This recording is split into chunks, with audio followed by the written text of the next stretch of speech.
This grandpa was bitten by a common insect, but days later he was declared brain dead. In the summer of 2019, grandfather Gregg McChesney was in great shape. Indeed, the 64-year-old was helping his younger brother, Mark, with some heavy labor around his farm. But when Greg was bitten by an insect and his health deteriorated rapidly, at first no one could explain why.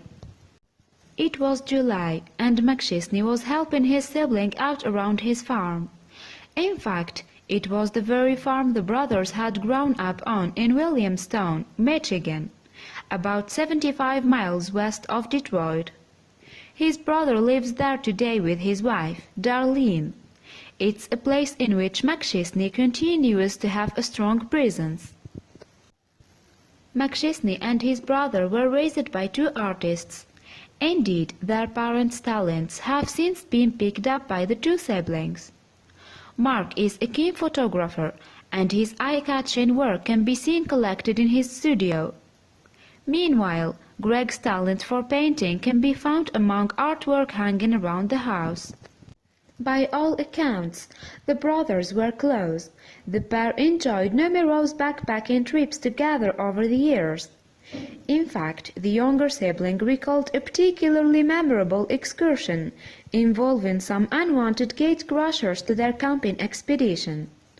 As it happened, McChesney turned particularly nasty in order to scare the intruders away. The siblings had been on a camping trip in the Porcupine Mountains, just north of Wisconsin on the edge of Lake Superior. We had an intrusion of bears come to our campground, and Greg's reaction. He was just as mean and nasty as the bears. Mark described it to local news station Wood 8 with a laugh. So the bears went up the trees.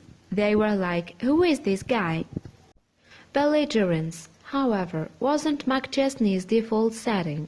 His brother described a man who was quite much of the time. Nevertheless, he delivered a speech which lasted just short of half an hour at his kid brother's wedding.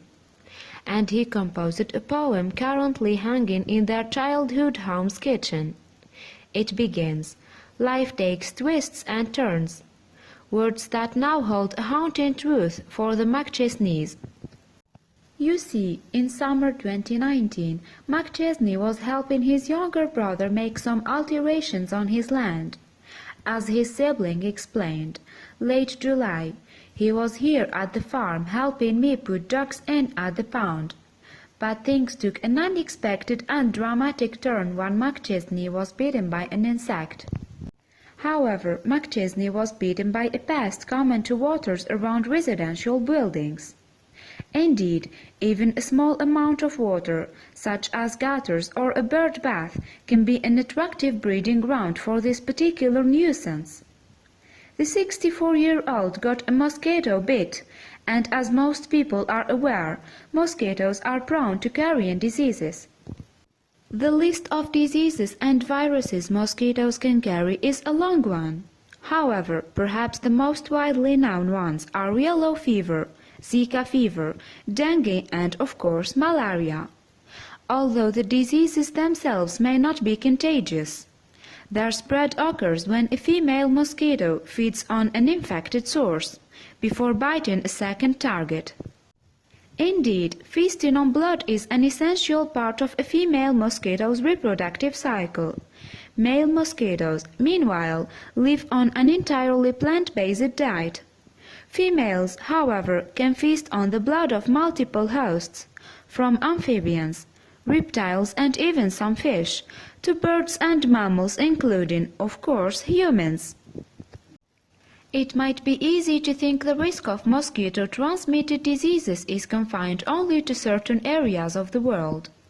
For instance, Zika fever had only ever been diagnosed around equatorial regions in Asia and Africa during the 1950s.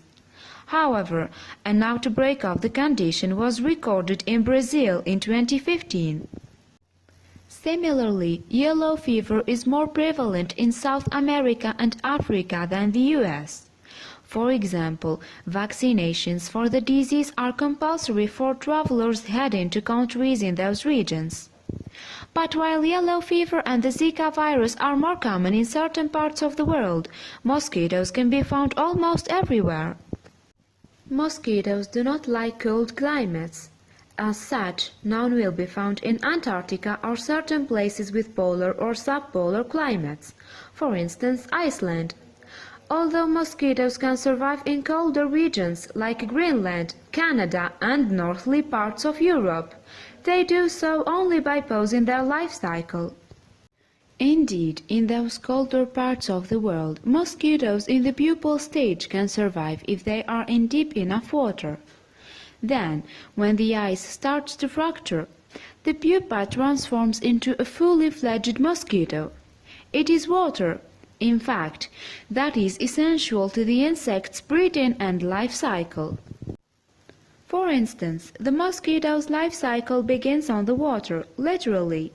In standing water, a female will lay clusters of between 100 and 400 eggs in what are known as rafts. Some mosquito species lay eggs one by one. Either way, in about 2 or 3 days, those eggs will open to reveal larvae. Anywhere that contains standing water can become a breeding ground for mosquitoes. Most often, areas of neglect, such as disused swimming pools, drains and gutters, water tanks, and untended bird baths turn into hotspots for the insects. Mosquitoes love stagnant pools. It's on the surface of this stagnant water that mosquito larvae live. They breathe through biological tubes, known as, while feeding on microorganisms and other tiny living particles. During this stage, the larvae will molt 4 times over a few days or weeks. On the 4th, they reach their next stage. The 3rd stage of the mosquito life cycle is pupal. On the larvae's final shed pupae are formed. They live on the water, able to breathe through pipes on their backs. Adult mosquitoes form over several days before emerging onto the water's surface. There they stay until they have gained the strength to fly. Although the mosquito's life will begin on water, its adult stage is often spent among vegetation, and it's on these plants that males feed. However, as previously mentioned, females must consume blood before they can start a new life cycle. While McChesney helped his brother with the ducks, then one such female mousy acted on its instincts and took a bite, with dire consequences. Despite his advancing years, McChesney was a healthy man, but that soon changed in July 2019 when he was taken ill shortly after he had worked on his brother's property. Furthermore, his decline was a rapid and dramatic one, and it was one that baffled not just his family, but also the doctors who treated him. He was perfectly healthy, happy human being, was how Mark McChesney described his big brother to Wood 8. However, as it happened, his elder sibling had received more than just a nuisance mosquito bite. You see, the insect had been carrying a disease, and McChesney's health quickly took a turn for the worse. Within a matter of 9 days, McChesney went from perfectly healthy to brain dead. His brother recalled. All of a sudden he had a seizure, and next thing you know he is in the ER, and he just never came out of it. What's more, initially doctors could offer no explanation for the grandfather's rapid decline. As the younger sibling explained to Wood 8 in September 2019, right off the bat we were like, how could this happen? What did happen? We just didn't know, and the doctors were just doing everything they could to try to say it was this or that. And they just couldn't figure it out. They did, however, eventually identify the cause. McChesney had contracted a disease called Eastern Equine Encephalitis, or EEE. Spread through mosquitoes, the virus can affect equine creatures, for example horses, and more rarely humans. But doctors initially had a hard time identifying the grandfather's illness, because the symptoms can be almost identical to other similar afflictions. According to health website Medical News Today, once infected, there may be no obvious signals for several days while the virus incubates. Furthermore, its symptoms can be associated with many other illnesses. For example, headaches, nausea and throwing up can be linked to other complaints, as can aching muscles, fever and malaise. When the infection takes hold, however, deterioration can be rapid. It's believed that as many as 96% of those who contract EEE may never show any symptoms. However, of the remaining 4%, up to two-thirds of them will experience irreversible and usually very extreme brain damage. For the remainder, including McChesney, the consequences are even worse. By September 2019, the EEE virus had been diagnosed in 21 people across 6 states in the east and northeastern regions of America. According to news agency Associated Press, of those, 5 people succumbed to their infections and passed away.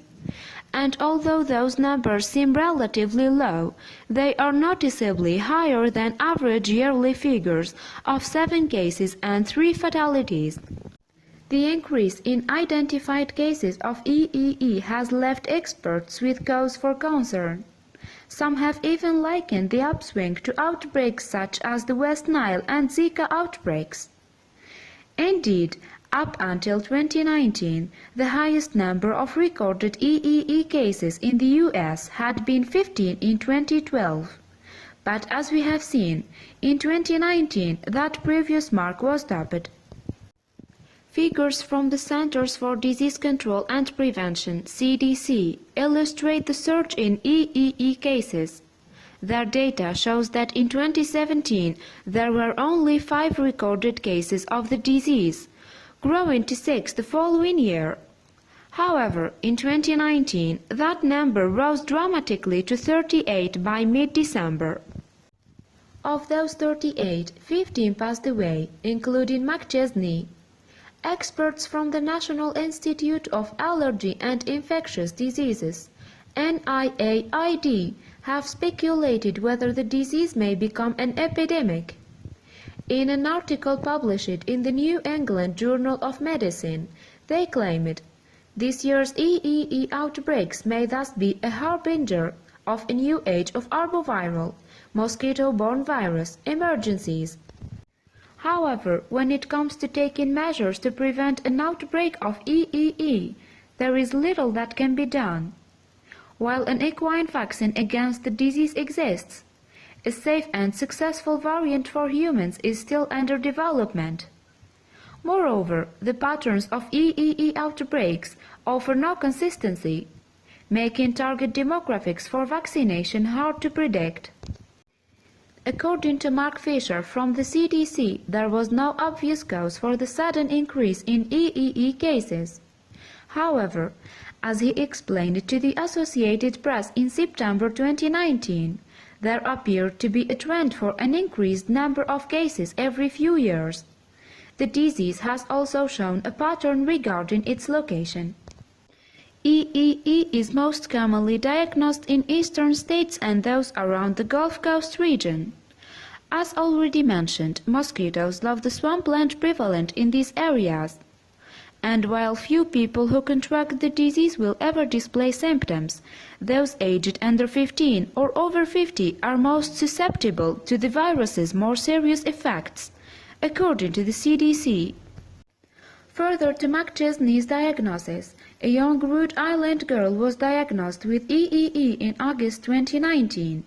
6-year-old Star Jackman was on her second day of school.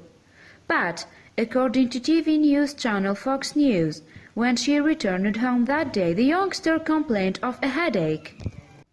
Within days, Star's parents called an ambulance after an onset of vomiting and a fever. Indeed, she was hardly able to raise her head. Doctors diagnosed EEE, and while her initial symptoms improved enough for her to return home, other effects are more serious. It's feared she may even have lasting brain damage, according to a September 2019 report in local newspaper, the Providence Journal. The Providence Journal story reported that Star struggled to identify her parents. Furthermore, during her stay in hospital she would get her family's names mixed up, confusing her mom with her sister. More recently, the 6-year-old has begun struggling to walk, experiences seizures, and has become prone to fatigue. Experts at the NIAID believe a vaccination would be the most effective way to combat EEE. However, problems exist with its development. The Puffins have stated that due to the unpredictability of outbreaks and the rarity of infection, incentives do not exist to pursue the creation of a vaccine. However, the NIAID specialists do encourage closer monitoring of EEE's presence. They told the New England Journal of Medicine in November 2019. In the absence of vaccines or specific treatments, state and local health departments can provide early warning of imminent human infections by surveilling equids, birds, and mosquitoes, but their recommendations are at the mercy of funding availability. With the lack of a viable EEE vaccine, then people are encouraged to protect themselves from mosquito bites. They are urged to apply a DEET-enriched insect repellent and to keep arms and legs covered. Properties should be cleared of any stagnant water and door and window screens should be undamaged. Meanwhile, outdoor dining should take place under a net or fan. For McChesney, however, it was too late, as his sibling Mark recalled to Wood 8. He was a great guy, he loved life. Indeed, the last line of the poem written for his brother's wedding read, "Have a happy life, you only get one." The bereaved relative concluded, "I don't think he would have any regrets. I don't think so, because he found himself."